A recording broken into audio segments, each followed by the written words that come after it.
We generally think of the Gascoyne to be sprawling farms on the rich red rangelands, serving up livestock plus oodles of fruit and veg.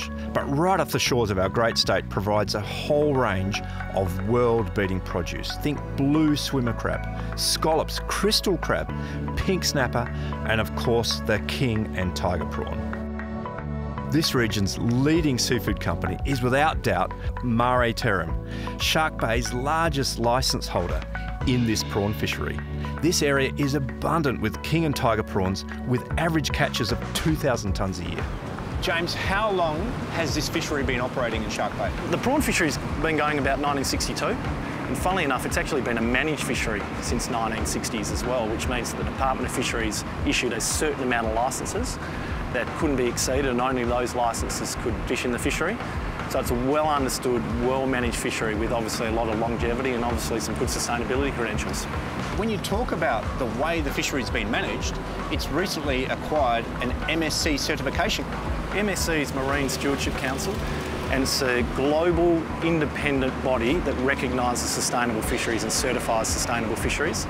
For us, incredibly important. It just goes to show that we look after the fishery and we've got a resource that we're not only managing well now, it will be there in the future for all people to enjoy.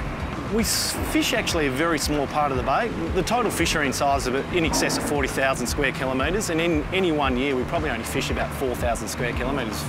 It's the perfect environment here in Shark Bay. When you think about how Shark Bay's set up, you've got those deep gulfs to the south. They're some of the biggest seagrass meadows in the world.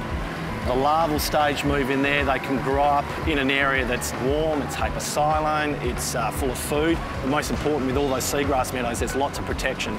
So they can grow without getting predated, and then as they grow, then they move out into the bay onto the fishing grounds, and that's when we catch them. And I hear that Shark Bay, in particular, those areas, have a higher salinity, so it almost seasons the prawns. Well, that's right. You know, one of our catch cries is our product is seasoned by the sea. Yeah. And there's absolutely no doubt that you can actually sort of taste that salinity in the prawns, and it just gives them that beautiful finishing touch.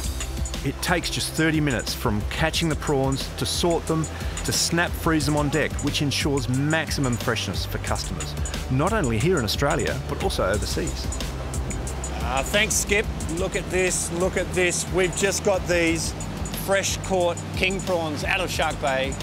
And what I look for freshness is a bright colour, an iridescent blue tail. When seafood is this fresh, simple cooking is the best treatment. Boiling them in a bucket of seawater would be perfect.